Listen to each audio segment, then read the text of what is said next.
तो फिर से बहुत बहुत स्वागत है आप सभी का हमारे YouTube चैनल में।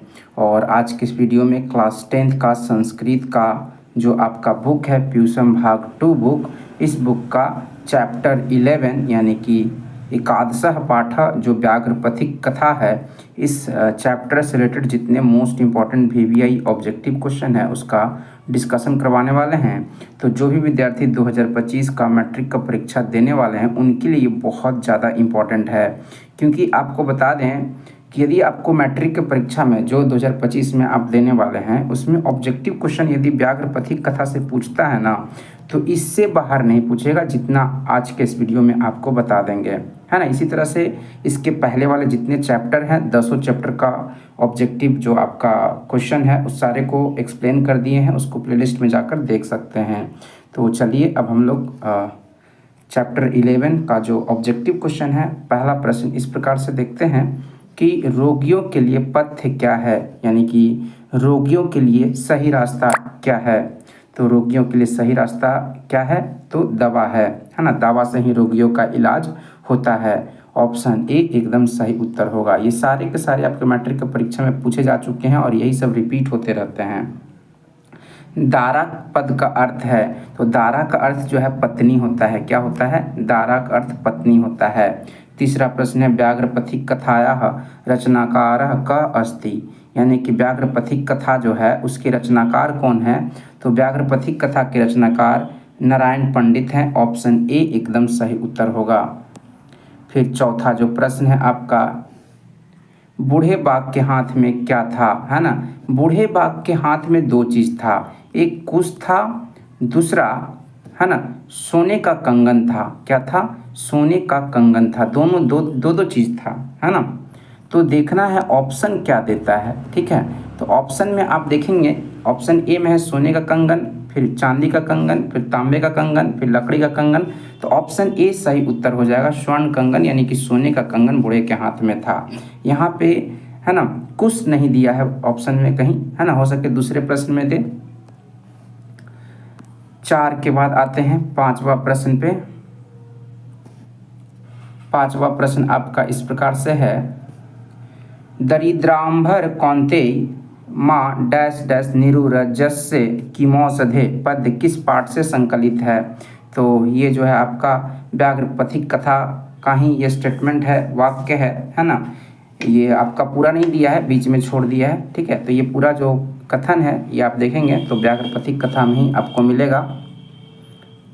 फिर 6 नंबर प्रश्न है, बाघ के हाथ में क्या था। ऑप्शन ए में है पत्थर, बी में है जल, सी में है कुश, डी में है बेलपत्र। तो कुश था। क्या था?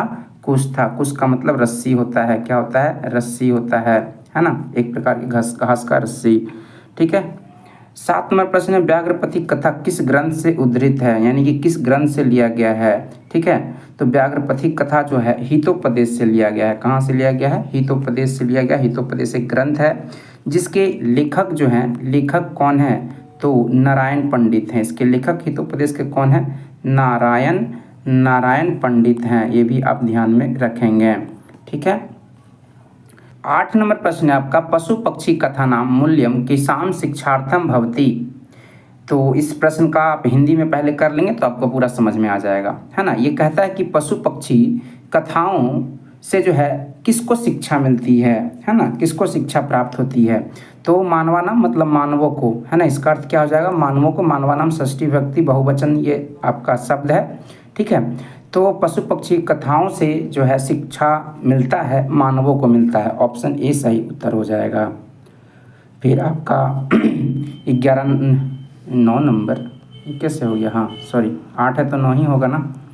9 नंबर प्रश्न है, व्याघ्रपथिक कथा में कुत्र तव कंगनम किसका कथन है ना। इसका अर्थ है तुम्हारा कंगन कहाँ है, ये किसने कहा था, है ना। तो ये पथिक ने कहा था। पथिक मतलब राही जो था उसने कहा कि तुम्हारा कंगन कहाँ है ना, दिखाओ कंगन। तो वो अपना कंगन दिखाया था, सोने का कंगन, ठीक है। तो पथिक का ये कथन है। 10 नंबर प्रश्न है, दूराचारी कः आसीत, यानी कि दुराचारी कौन था? तो व्याघ्र था। दुराचारी कौन था? व्याघ्र था। ऑप्शन ए सही उत्तर हो जाएगा, यानी कि बाघ था। 11 नंबर प्रश्न है, व्याघ्रपथी कथा में दान धर्मादिकम चरतु भवान किसका कथन है ना? ये जो कथन है इसका हिंदी आप करेंगे तो होगा कि मैं जो है दान और धार्मिक हो गया हूँ, दान करने वाला हो गया हूँ, धार्मिक टाइप का हो गया हूँ। तो ये कौन बोल रहा था? ये बाघ बोल रहा था, पथिक से बोल रहा था। ऑप्शन सी सही उत्तर हो जाएगा। फिर आपका 12 नंबर प्रश्न है, इदम सुवर्ण कंगनम गृहताम किसने कहा? है ना, इसका अर्थ ये हुआ कि यह सोने का कंगन ग्रहण करो। ये किसने कहा? तो बाघ ने कहा, पथिक से कहा था। ठीक है, तो ऑप्शन सी सही उत्तर हो जाएगा। 13 नंबर प्रश्न है, व्याघ्रपथी कथा पाठ में किसके दुष्परिणाम का वर्णन किया गया है? तो लोभ के दुष्परिणाम का वर्णन किया गया है ना। व्याघ्रपथी कथा में लोभ के क्या दुष्परिणाम देखने को मिलते हैं उसका वर्णन किया गया है। 14 नंबर प्रश्न है, लोभ के दुष्परिणाम का वर्णन किस पाठ में है? तो अलस कथा नहीं, व्याघ्रपथी कथा में किया गया है। किसमें किया गया है? व्याघ्रपथी कथा में जो है लोभ के दुष्परिणाम का वर्णन किया गया है ना। फिर 15 नंबर प्रश्न है आपका, हितोपदेश कैसा ग्रंथ है? तो हितोपदेश जो है ना, बाल कथा ग्रंथ है। क्या है? बाल कथा ग्रंथ है। इसमें पशु पक्षियों से संबंधित जो घटनाओं के माध्यम से है ना मानवों को शिक्षा दिया जाता है। ठीक है, हितोपदेश में। और हितोपदेश के लेखक जो हैं नारायण पंडित हैं। कौन है? नारायण पंडित हैं। ये आप ध्यान में रखेंगे। ठीक है, फिर आपका 16 नंबर प्रश्न, हितोपदेश के रचनाकार कौन है ना? देखिए आ गया नारायण पंडित, ऑप्शन बी आ गया है ना। फिर 17 नंबर प्रश्न है आपका, किसके बिना ज्ञान भार है? तो क्रिया के बिना ज्ञान जो है भार के समान होता है ना। आपके पास बहुत ज्ञान है लेकिन आप कोई काम नहीं करते हैं, है ना, किसी तरह कोई है ना काम नहीं आप कर पाते हैं, तो आपका ज्ञान जो है ना भार के समान हो जाता है ना। तो किसके बिना ज्ञान भार है? तो क्रिया के बिना ज्ञान जो है भार के समान माना जाता है। ऑप्शन ए सही उत्तर हो जाएगा। 18 नंबर प्रश्न है, व्याघ्रपथी कथा हितोपदेश के किस भाग में संकलित है? तो व्याघ्रपथी कथा जो है ना हितोपदेश का एक खंड है मित्रलाभ, उसी से जो है व्याघ्रपथी कथा लिया गया है। देखिए, नारायण पंडित के द्वारा हितोपदेश नामक एक ग्रंथ लिखा गया। इस हितोपदेश में है ना एक खंड है, एक भाग है जिसका नाम है मित्रलाभ, और इसी मित्रलाभ से जो है व्याघ्रपथी कथा को है ना लिया गया है इस पाठ के रूप में, है ना। तो पूरा आपको समझ में आ गया होगा। 19 नंबर प्रश्न है, कथम मरात्मके त्वयि विश्वासः किसकी युक्ति है ना। पहले तो इसका अर्थ जानेंगे कि तुम तो इतना है ना मरात्मके हो, हिंसात्मक हो, कैसे तुम पर विश्वास करें। ये किसने कहा? पथिक ने कहा था। किससे कहा था? बाघ से पथिक ने कहा, है ना। तो यह युक्ति जो है पथिक का है, राही का है। 20 नंबर प्रश्न है, पथिक स्नान करने कहाँ गया? तो तालाब में, या ऑप्शन में आपको सरोवर देखने को मिल सकता है ना। तो तालाब में स्नान करने के लिए गया था।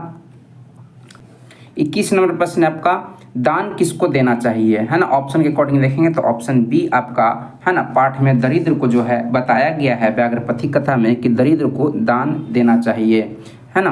तो ऑप्शन बी सही उत्तर हो जाएगा। दरिद्र का मतलब होता है बहुत ही निर्धन, बहुत ही गरीब। 22 नंबर प्रश्न है, व्याघ्रपथी कथा पाठ में किसके लिए कौनतेय शब्द का प्रयोग किया गया है? यानी कि आपसे पूछ रहा है कि कौनतेय शब्द का अर्थ क्या होता है। तो कौनतेय का अर्थ होता है कुंती पुत्र, है ना। और कुंती पुत्र जो है स्पेशली कुंती पुत्र तो वैसे 6 थे मूल रूप से, है ना, लेकिन कौनतेय जो है अर्जुन को कहा गया है। क्या कहा गया है? अर्जुन को कृष्ण भगवान जो है ना जब महाभारत का युद्ध चल रहा था तो कौनतेय के नाम से संबोधित करके उनको बोले थे अर्जुन को। ठीक है, 23 नंबर प्रश्न है, अहह महापंके पतितो असि, है ना। यह जो कथन है किसने कहा? ठीक है, तो ये जो कथन है अह महापंके पतितो असि, ये बाघ ने कहा, है ना। क्या कहा? बाघ ने खुद से कहा कि अह मतलब बहुत अच्छा वाला फीलिंग है, अह, है ना। महापंके मतलब बहुत बड़े कीचड़ में गिर गया। कौन गिर गया? है ना, तो पथिक जो है गिर गया, और ये कथन जो है बोला था बाघ बोला था, अह महापंके पतितो असि। 24 नंबर प्रश्न है, व्याघ्रपथी कथा का बाघ कैसा था? तो बुढ़ा था। क्या था? बुढ़ा बाघ था, वृद्ध बाघ था। ठीक है, फिर 25 नंबर प्रश्न है, व्याघ्रपथी कथा का पथिक किसमें निमग्न हो गया? किसमें निमग्न हो गया मतलब किसमें फंस गया? तो कीचड़ में फंस गया। ऑप्शन सी सही उत्तर हो जाएगा, है ना। फिर 26 नंबर प्रश्न है, हितोपदेश में कहानियाँ किनसे संबंधित है, किससे संबंधित है? तो पशु पक्षी से संबंधित है। हितोपदेश में जो भी कहानियाँ हैं, है ना, वो पशु पक्षी से संबंधित है। जैसे कि व्याघ्रपथिक कथा है, तो इसमें बाघ के माध्यम से क्या किया जा रहा है, मानव को शिक्षा दिया जा रहा है कि लोभ नहीं करना चाहिए। 27 नंबर प्रश्न है, अनिष्टादिष्टा लोभ अपि डैश डैश डैश तदपि मृत्युएव। यह श्लोक कहाँ से लिया गया है? तो यह जो श्लोक है व्याघ्रपथिक कथा नामक पाठ में इसका वर्णन किया गया है। आप पढ़ेंगे तो आपको वहाँ पे मिल जाएगा। 28 नंबर प्रश्न है आपका, बाघ हाथ फैलाकर क्या दिखाता है?